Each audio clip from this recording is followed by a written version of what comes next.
Hi hello ಎಲ್ಲರಿಗೂ ನಮಸ್ಕಾರ. Welcome to my YouTube channel ಕನ್ನಡತಿಯ ಕಥಾಸುಧೆ. ನಾನು ನಿಮ್ಮ ರೂಪ ಕನ್ನಡತೆ. ಕಥೆಗಳು ಇಷ್ಟ ಆದರೆ ಚಾನಲನ್ನು ಸಬ್ಸ್ಕ್ರೈಬ್ ಮಾಡ್ಕೊಳ್ಳಿ. ಹಾಗೆ ಕಥೆಗಳು ಇಷ್ಟ ಆದರೆ ಲೈಕ್ ಮಾಡಿ, ಕಮೆಂಟ್ ಮಾಡಿ, ನಿಮ್ಮ ಸ್ನೇಹಿತರಿಗೂ ಶೇರ್ ಮಾಡಿ. ಹೃದಯವ ಕಾದಿರಿಸು ನನಗಾಗಿ ಭಾಗ 58. ಊರ್ಮಿಳಾ ಹ್ಯಾಪಿ ಎಂದು ರಾಮ್ ಕೇಳಿದಾಗ ನಸುನಕ್ಕು ಹ್ಞೂ ಬಾವ, ಇಷ್ಟೆಲ್ಲ ಸಿಕ್ಕ ಮೇಲೆ ಹ್ಯಾಪಿ ಇರದಿರುತ್ತಾ? ನಾನು ತುಂಬ ಖುಷಿಯಾಗಿದ್ದೀನಿ ಎಂದಳು ಲಕ್ಕಿ ತೋಳು ಬಳಸಿ. ಮತ್ತೆ ಅವರು ಬೇಡವಾ ಎಂದು ಅವ ಕೈ ತೋರಿದ. ಅತ್ತ ನೋಡಿದವಳಿಗೆ ಆಶ್ಚರ್ಯ ಯಾಕೆಂದರೆ ಅವಳ ಪುಟ್ಟ ಗ್ಯಾಂಗ್ ಜೊತೆ ಅವಳ ಅಪ್ಪನೂ ನಿಂತಿದ್ದ ಅಲ್ಲಿ. ಹೇ ಎಂದು ಖುಷಿಯಿಂದ ಅರಚಿ ಅವಳು ಕೆಳಗೆ ಹೋದಾಗ ಅಣ್ಣ ತಮ್ಮ ಇಬ್ಬರು ಮುಖ ಮುಖ ನೋಡಿಕೊಂಡ್ರು. ಏನ್ರೋ ಬರೋದೇ ಇಲ್ಲ ಅಂತ ಹೇಳಿ ಬಂದಿದ್ದೀರಾ ಎಂದು ತನ್ನ ಗ್ಯಾಂಗ್ ನೋಡಿ ಅಪ್ಪಿದಳು ಎಲ್ಲರನ್ನ. ಅಕ್ಕ ಸೂಪರಾಗಿ ಕಾಣ್ತಾ ಇದ್ದೀ ಕಣೆ, ಅಬ್ಬ ಈ ಬಟ್ಟೆಗೆ ಎಷ್ಟು ಕೊಟ್ಟೆ ಎಂದು ಕೇಳಿದ ಒಬ್ಬ. ಎಲ್ಲ ಬಾಪ ಕೊಡಿಸಿದ್ದು ಕಣೋ, ಏನಿಲ್ಲ ಅಂದರೂ ಇದಕ್ಕೆ 1,00,000 ಹತ್ತಿರ ಗೊತ್ತಾ. ಮತ್ತೆ ನನಗೆ ತುಂಬ ಬಟ್ಟೆ ಕೊಡಿಸಿದ್ದಾರೆ, ಹೆಚ್ಚು ಕಡಿಮೆ ನನ್ನ ಬಳಿ 30 ಜೊತೆ ಬಟ್ಟೆ ಇದ್ದಾವೆ ಎಂದು ಹೇಳಿದಾಗ ಕಣ್ಣರಳಿಸಿ ನೋಡಿದ್ರು ಎಲ್ಲ. ಹೌದಾ ಊರ್ಮಿಳಾ, ಇದೆಲ್ಲ ಸಹ ಬಾವ ಕೊಡಿಸಿದ್ದು. ನಮಗೆಲ್ಲ ಹೊಸ ಬಟ್ಟೆ ಕೊಡಿಸಿ ಅವರೇ ಬಸ್ಸಲ್ಲಿ ಕರೆದುಕೊಂಡು ಬಂದರು ಎಂದು ಹೇಳಿದಾಗ ಹೆಮ್ಮೆಯಿಂದ ಭಾವನ ಕಡೆಗೆ ನೋಡಿದ್ಲು. ಏನು ನನ್ನ ಸೊಸೆ, ನಿನ್ನ ಕೋತಿಗಳು ಅಷ್ಟೇ ಕಾಣಿಸ್ತಾ ಇದ್ದಾರಾ ಎಂದು ರಾಮ್ ಕೈ ಕಟ್ಟಿ ಕಣ್ಣಿನಲ್ಲೇ ಅವಳ ಅಪ್ಪನ ಕಡೆಗೆ ಸನ್ನೆ ಮಾಡಿ. ಯಾಕೋ ಮನ್ಸಾಗ್ತಿಲ್ಲ ಭಾವ, ಅವರು ಬಂದಿದ್ದಾರೆ ಅನ್ನುವ ಖುಷಿಗಿಂತ ಮತ್ತೇನಾದರೂ ಮಾಡಿ ನೋವು ಮಾಡ್ತಾರೆ ಅನ್ನುವ ಭಯ ನನಗೆ ಎಂದು ಹೇಳಿದಾಗ ಒಂದು ಹೆಜ್ಜೆ ಮುಂದೆ ಬಂದು, ನಾನಿರುವಾಗ ಭಯ ಏಕೆ ಊರ್ಮಿಳಾ, ಸುಮ್ಮನೆ ನಿನ್ನ ದಿನವನ್ನು ಎಂಜಾಯ್ ಮಾಡು ಸಾಕು ಎಂದು ಅವ ಭರವಸೆ ಕೊಟ್ಟ ಮೇಲೆ ಏನಿದೆ ಓಡಿ ಅಪ್ಪನ ಅಪ್ಪಿಬಿಟ್ಲು. ಕೆಟ್ಟ ಮಾತು ಹೇಳಿದ್ರು ಒಂದು ದಿನವೂ ಅವನ ಕರ್ತವ್ಯ ನಿಭಾಯಿಸದೇ ಇದ್ರೂ ಅವನು ಅಪ್ಪನೇ. ಅದೊಂದು ಮಮಕಾರ ಈ ಬೆಳೆದು ಬಿಡುತ್ತದೆ. ಅಪ್ಪ ಕೊನೆಗೂ ನನ್ನ ನೋಡಬೇಕು ಅನಿಸ್ತಾ ಎಂದು ಕಣ್ಣು ತುಂಬಿಕೊಂಡು ಕೇಳಿದ್ಲು ಮೆಲ್ಲಗೆ ಬಿಕ್ಕುತ್ತ. ನೋಡಬೇಕು ಅನಿಸಿದ್ರು ಯಾವ ಸುಳಿವೂ ಇರಲಿಲ್ಲ ಅಲ್ಲ ಮಗಳೇ. ಕುಡಿದು ಚಿತ್ತಾಗಿ ಬಿದ್ದಿದ್ದವನ ನೋಡದೆಯೂ ಬಂದುಬಿಟ್ಟೆ. ಬುದ್ಧಿ ಬಂದಾಗ ನಿನ್ನ ಹುಡುಕಿ ಬಂದರೆ ನೀನಾಗಲೇ ಇಲ್ಲಿಗೆ ಬಂದಿದ್ದೆ. ಈ ಸರ್ ಬಂದು ನನ್ನ ಕರೆದುಕೊಂಡು ಬಂದರು ಕಣಮ್ಮ ಎಂದು ಹೇಳಿದಾಗ ಅವರ ಅಂಗಿ ಹಿಡಿದು, ನನ್ನ ಬಗ್ಗೆ ಚಿಂತೆ ಇಲ್ಲದೆ ಕುಡಿದು ಬಿದ್ದಾಗ ಹೇಗಪ್ಪ ಹೇಳಲಿ, ನಾನು ನನ್ನ ಮದುವೆ ಆಗಿ ಹೋಯಿತು ಎಂದು ಹೇಗಪ್ಪ ಹೇಳಲಿ, ನನ್ನ ಮಾನ ಹೋಗುತ್ತಿತ್ತು ಅಂತ ಎಂದು ಹೇಳಿ ಅಳುವಾಗ ಅವಳ ತಲೆ ನೇವರಿಸಿ, ನೀನು ಈ ಕಡೆ ಬಂದ ಮೇಲೆ ನಿನ್ನ ಬೆಲೆ ಗೊತ್ತಾಯಿತು ಮಗಳೇ. ಕುಡಿಯೋಕೆ ದುಡ್ಡು ಇರದೇ ಇದ್ದಾಗ ನಿನ್ನ ಚಿಕ್ಕಮ್ಮ ನನ್ನ ನಾಯಿಗಿಂತ ಕಡಿಯಾಗಿ ನೋಡಿದ್ಲು. ಒಂದು ಹೊತ್ತು ಊಟಕ್ಕೂ ಪರದಾಡಿದೆ, ಗೌಡ್ರ ಬಳಿ ಸಹ ಬೇಡಿಕೊಂಡೆ. ಆದರೆ ಅವರು ಮಾತ್ರ ನಿನ್ನ ಬಗ್ಗೆ ಹೇಳಲೇ ಇಲ್ಲ. ಅವಳು ಅಲ್ಲಿ ನೆಮ್ಮದಿಯಿಂದ ಇರಲಿ ಅಂತ ಹೇಳಿದರು ಎಂದು ಅವರು ಕಣ್ಣು ತುಂಬಿಕೊಂಡು ಹೇಳಿದಾಗ, ಕುಡಿಯೋಕೆ ದುಡ್ಡು ಇಲ್ಲ ಅಂತ ನನ್ನ ನೆನಪಾಯ್ತಪ್ಪ. ಮಗಳು ಇಲ್ಲ ಅನ್ನುವ ನೋವು ಕಾಡಲೇ ಇಲ್ವಾ ಎಂದು ಅವರಿಂದ ದೂರ ಸರಿದು ಕೇಳಿದಾಗ ಅಲ್ಲಿಗೆ ಬಂದ ಜಾನು, ಊರು ಆಗಿದ್ದೆಲ್ಲ ಆಗಿದೆ, ಈಗ ಮತ್ತೆ ಅವನ್ನೆಲ್ಲ ಮಾತಾಡಿ ಪ್ರಯೋಜನ ಇಲ್ಲ ಎಂದು ಹೇಳಿದಾಗ ಕಣ್ಣುರಿಸಿಕೊಂಡು ತಲೆ ಆಡಿಸಿದ್ಲು. ಸರಿ ಸರಿ ಬನ್ನಿ, ಟೈಮ್ ಆಯಿತು, ಎಲ್ಲ ಊಟ ಮಾಡೋಣ ಬನ್ನಿ ಅಪ್ಪ. ಏನು ಬರ್ರೋ ಎಂದು ಜಾನುವೆ ಎಲ್ಲರನ್ನ ಕರೆದಾಗ ಎಲ್ಲರೂ ಊಟ ಮಾಡಲು ನಡೆದರು. ಎಲ್ಲರ ಊಟ ಮುಗಿದಿತ್ತು. ನಾಳೆ ಬೆಳಗ್ಗೆ ಕಳುಹಿಸುವುದಾಗಿ ಹೇಳಿ ಎಲ್ಲರನ್ನ ಉಳಿಸಿಕೊಂಡಿದ್ದ ರಾಮ್ ಇವತ್ತೇ ಮುಹೂರ್ತ ಚೆನ್ನಾಗಿದೆಯೆಂದು ಮೊದಲ ರಾತ್ರಿಗೆ ಸಹ ತಯಾರಿ ಮಾಡಿದರು. ನೋಡಮ್ಮ ಊರ್ಮಿಳಾ, ನಮ್ಮನೆಗೆ ಈಗಾಗಲೇ 2 ಮೊಮ್ಮಕ್ಕಳು ಬರ್ತಾ ಇದ್ದಾವೆ. ನೀನು ಅವರಿಗೆ ಆಟ ಆಡೋಕ್ಕೆ ಒಂದು ಮಗು ಕೊಡಬೇಕಾಯ್ತಾ ಎಂದು ಹೇಳಿದರು ಮಾಲತಿ ಅಜ್ಜಿ ಊರ್ಮಿಳಾ ಕೈಯಲ್ಲಿ ಹಾಲು ಹಿಡಿದು ಒಳಗೆ ನಡೆದಾಗ. ನಾನೆಲ್ಲ ಹೇಳಿದ್ದೀನಿ ಬಿಡಿ ಅಜ್ಜಿ ಎಂದು ನಕ್ಕು ಊರ್ಮಿಳಾಳನ್ನು ಲಕ್ಕಿ ಕೋಣೆಗೆ ಬಿಟ್ಟು ಬಂದ್ಲು ಜಾನು. ಏನಮ್ಮವರು ತುಂಬ ಓಡಾಡಿ ಬಿಟ್ಟಿದ್ದೀರಾ, ಬನ್ನಿ ಎಂದು ಹೇಳುತ್ತಾ ಜಾನು ಕೂರಿಸಿ ಅವಳ ಪಾದಕ್ಕೆ ಎಣ್ಣೆ ಹಾಕಿ ಮಸಾಜ್ ಮಾಡತೊಡಗಿದ ರಾಮ್. ಅವ ಎಲ್ಲದರಲ್ಲೂ ಪರ್ಫೆಕ್ಟ್. ಅವನಿದ್ದ ಮೇಲೆ ಎಲ್ಲೂ ಕೊರತೆ ಆಗಲು ಬಿಡುವುದಿಲ್ಲ. ಕೈಯಲ್ಲಿ ಹಾಲು ಹಿಡಿದು ಬಂದ ಮಡದಿಯ ನೋಡಿ ನಸು ನಕ್ಕ ಲಕ್ಕಿ. ಶ್ವೇತವರ್ಣದ ಸೀರೆ ಉಟ್ಟು ಹಂಸ ನಡಿಗೆಯಲ್ಲಿ ಬಂದವಳ ನೋಡಿ ಅವನ ಹೃದಯ ಜಾರಿತ್ತು. ಆದರೂ ಹೃದಯ ಮೇಲೆ ಕೈಯಿಟ್ಟು ಮೆಲ್ಲಗೆ ಅವಳ ಬಳಿ ಬಂದು, ನಿಜ ಹೇಳಲ್ಲ ಶ್ರೀಮತಿ, ನಿನ್ನ ಈ ಥರ ಸೀರೆಯಲ್ಲಿ ನೋಡಿದ್ರೆ ಎಂದು ಮೆಲ್ಲಗೆ ಅವಳ ಕೈಯಿಂದ ಹಾಲು ತೆಗೆದುಕೊಂಡವ. ನೋಡಿದ್ರೆ ಎಂದಳು ಮೆಲ್ಲಗೆ. ಹಾಲಿನ ಲೋಟ ಅಲ್ಲಿಗೆ ಟೇಬಲ್ ಮೇಲೆ ಇಟ್ಟು, ಸೀರೆಗೆ ಅವಮಾನ ಆದ ಹಾಗೆ ಆಗುತ್ತೆ ಎಂದು ಹೇಳಿದಾಗ ತುಟಿ ಉಬ್ಬಿಸಿ ಅವನ ನೋಡಿದ್ಲು ಊರ್ಮಿಳಾ. ಯಾವಾಗಲೂ ಗಂಡು ಬೀರಿ ನನ್ನ ಶ್ರೀಮತಿ ಹೀಗೆ ನುಲಿಯುತ್ತಾ ಬಂದಾಗ ನನಗೆ ನಿಜಕ್ಕೂ ನಗು ಬರ್ತಿದೆ ಎಂದು ಲಕ್ಕಿ ಹೇಳಿದಾಗ ಅಲ್ಲೇ ಇದ್ದ ದಿಂಬು ತೆಗೆದುಕೊಂಡು ಅವನಿಗೆ ಹೊಡೆದು, ನನ್ನ ಯಾಕೆ ಮದುವೆ ಆದ್ರಿ, ಮತ್ತೆ ಯಾರಾದರೂ ಒಳ್ಳೆ ಸುಗುಣ ಸುಶೀಲ ಸಂಪ್ರದಾಯಸ್ಥ ಹುಡುಗಿಯನ್ನೇ ಮದುವೆ ಆಗಬೇಕಿತ್ತು.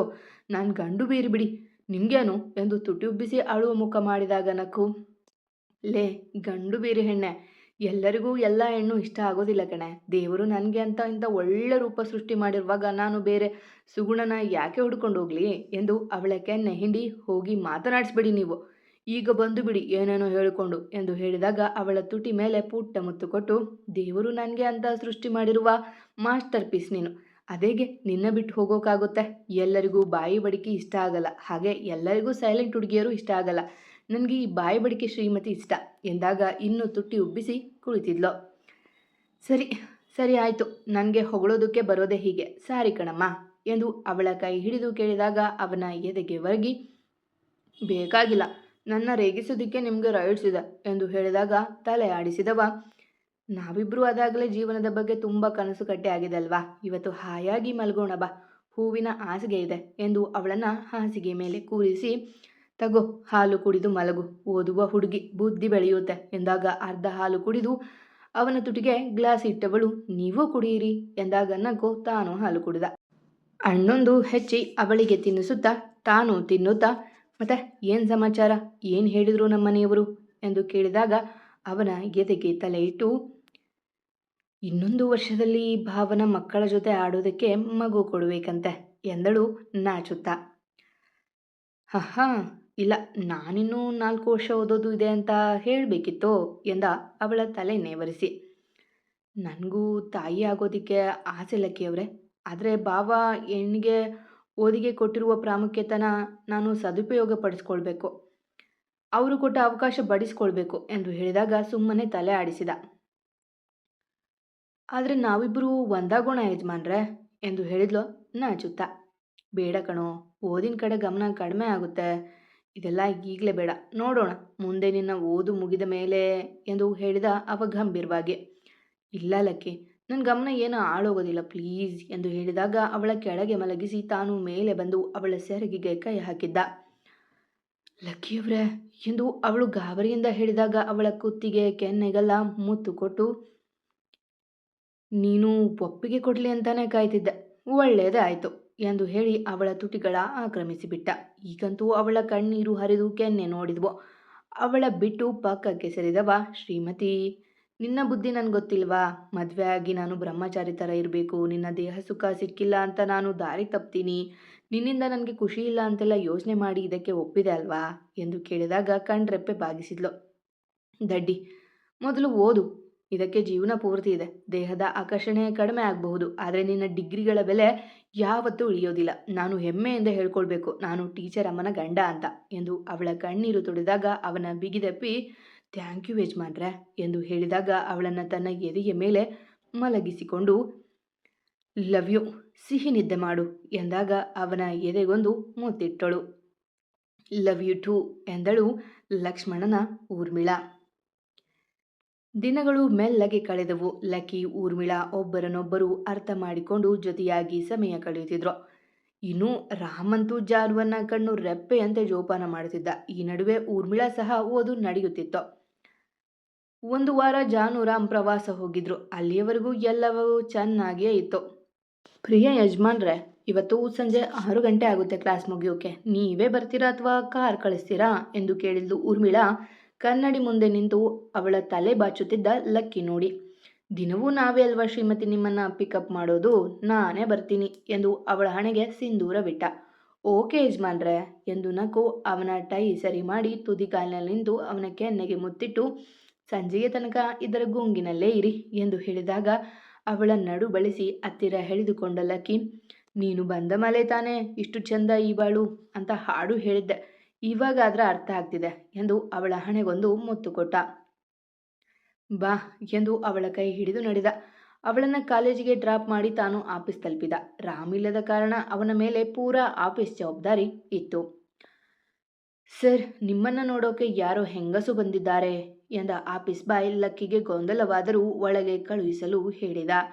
ಹೇಳಿ, ಏನಾಗಬೇಕಿತ್ತು ಎಂದು ತಲೆ ಎತ್ತಿ ನೋಡಿದವನ ಮಾತುಗಳೇ ನಿಂತು ಹೋದವು. ಕಾರಣ, ಅವನ ಎದುರು ಮಾಸ್ಕ್ ಧರಿಸಿ ನಿಂತವಳು ಮಹಾಲಕ್ಷ್ಮಿ. ಅವಳು ಮುಖ ಮುಚ್ಚಿಕೊಂಡಿದ್ದರೂ ಅವನ ಮನಕ್ಕೆ ತಿಳಿಯಿತದು. ನಿಮ್ಮನ್ನೇ ನೋಡೋಕೆ ಬಂದೆ ಲಕ್ಕಿ ಎಂದು ಅವನ ಬಳಿಗೆ ಬಂದಳು. ರಾಮ್ ಅನುಪಸ್ಥಿತಿಯಲ್ಲಿ ಸಹ ಅವನ ಚೇಂಬರ್ ಮೇಲೆ ಕುಳಿತಿರಲಿಲ್ಲ. ಹೇಳಿ, ಏನಾಗಬೇಕು ಎಂದ ಅಷ್ಟೇ ತಣ್ಣಗೆ.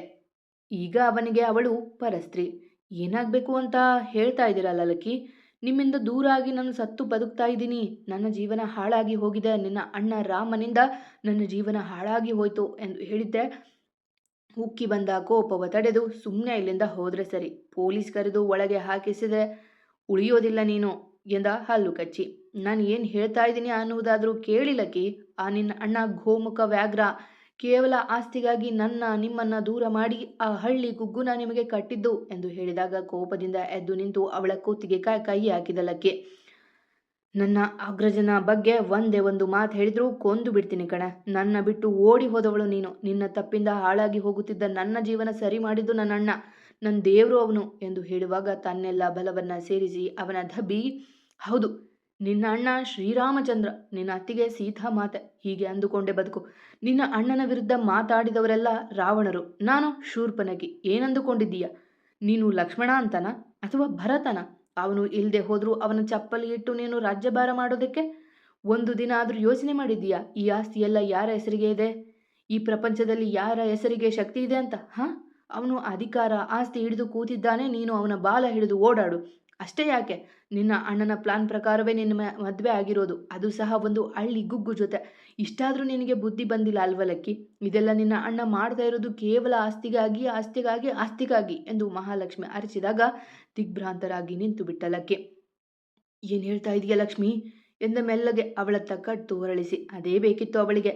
ಅವ ಲಕ್ಷ್ಮಿ ಅಂದಾಗಲೇ ಅವ ಎಲ್ಲವ ನಂಬಿದ್ದಾನೆ ಎಂದು ಅರಿತವಳೆ. ಹೌದು ಲಕ್ಕಿ, ನಿನ್ನ ಅಣ್ಣನೇ ನನ್ನ ಮನೆಗೆ ಬಂದು ಬೆದರಿಕೆ ಹಾಕಿದ್ದು. ನನ್ನ ಅಮ್ಮನ ಕುತ್ತಿಗೆಗೆ ಚಾಕು ಹಿಡಿದು ನನ್ನ ತಮ್ಮನಿಂದ ದೂರ ಹೋಗದೆ ಹೋದರೆ ನಿಮ್ಮನ್ನ ಜೀವಂತ ಬಿಡುವುದಿಲ್ಲ ಎಂದು ಹೆದರಿಸಿದ್ದು.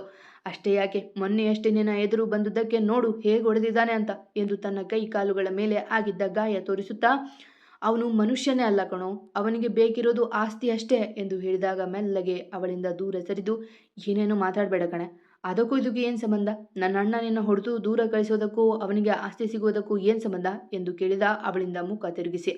ಅದಕ್ಕೆ ಕಾಯುತ್ತಿದ್ದವಳಂತೆ, ಅಲ್ಲಿಯೇ ಇರೋದು ಲಕ್ಕಿ. ನೀನು ಇಷ್ಟಪಟ್ಟಿದ್ದ ನಾನು ಸಿಕ್ಕಿದ್ರೆ ಎಲ್ಲವೂ ಸರಿ ಇರ್ತಿತ್ತು. ಹಾಗೆ ನಿನಗೆ ಮಕ್ಕಳಾದರೆ ಮತ್ತೆ ಆಸ್ತಿ ಹಂಚಿಕೆ ಆಗ್ತಿತ್ತು. ಅದಕ್ಕೆ ನನ್ನ ದೂರ ಮಾಡಿ ನೀನು ನರಳುವ ಹಾಗೆ ಮಾಡಿದ್ದು ಎಂದು ಹೇಳಿದ್ದು ಮೆತ್ತಗೆ ಅವನ ತೋಳು ಬಳಸಿ. ಅವ ಸುಮ್ಮನೆ ಇದ್ದ. ಅವನ ಮೌನ ನೋಡಿ ಮೆಲ್ಲಗೆ ಅವನ ಎದೆಯ ಮೇಲೆ ಕೈ ಹಾಕಿ, ಒಮ್ಮೆ ಯೋಚನೆ ಮಾಡು ಲಕ್ಕಿ. ನಿನ್ನ ಅಣ್ಣ ಕೇವಲ ಅವನ ಸ್ವಾರ್ಥಕ್ಕೆ ನಿಮ್ಮನ್ನು ಬಳಸಿಕೊಂಡ ಅಷ್ಟೆ. ಮೊದಲಿಂದನೂ ಯೋಚನೆ ಮಾಡಿ.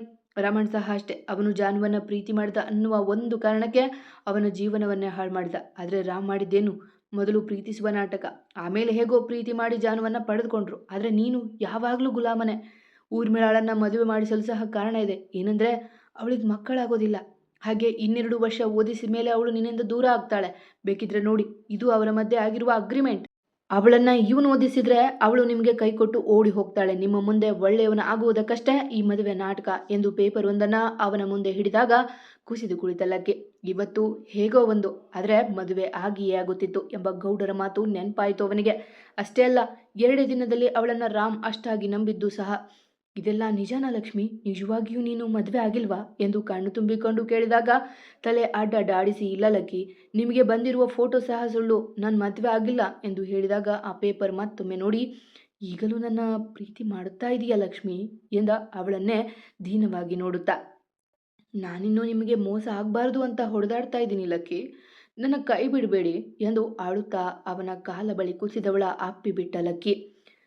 ಅಂದು ಇದೇ ಮಾತುಗಳು ಫೋಟೋಗಳು ತನಗೆ ಬಂದಿದ್ರೂ ಊರ್ಮಿಳಾ ನಂಬಿರಲಿಲ್ಲ. ಆದರೆ ಇಂದು ಲಕ್ಕಿ ತನ್ನ ಅಣ್ಣನ ಮೇಲಿನ ನಂಬಿಕೆ ಕಳೆದುಕೊಂಡೆ. ಮತ್ತೆ ಸಿಗುವ. ಯೋಚನೆ ಮಾಡ್ತಾ ಇರಿ. ಲಕ್ಕಿ ಮೋಸ ಮಾಡಬಹುದಾ ಅಥವಾ ರಾಮ್ ಮೋಸ ಮಾಡಿದ್ದ? ಬೇಗ ಸಿಗೋಣ. ಕತೆ ಇಷ್ಟ ಆದರೆ ಕಮೆಂಟ್ ಮಾಡಿ, ಜಾಸ್ತಿ ಇಷ್ಟ ಆದರೆ ಸಬ್ಸ್ಕ್ರೈಬ್ ಮಾಡ್ಕೊಳ್ಳಿ. ಎಂದಿನಂತೆ ನಿಮ್ಮ ಪ್ರೀತಿ, ಕಮೆಂಟ್, ಪ್ರೋತ್ಸಾಹದ ನಿರೀಕ್ಷೆಯಲ್ಲಿ ನಾನು ನಿಮ್ಮ ಪ್ರೀತಿಯ ರೂಪಕ ನಡತೆ. ಪ್ರೀತಿಯಿಂದ ಕತೆ ಕೇಳುವ ಪ್ರತಿಯೊಬ್ಬರಿಗೂ ನನ್ನ ತುಂಬು ಹೃದಯದ ಧನ್ಯವಾದಗಳು.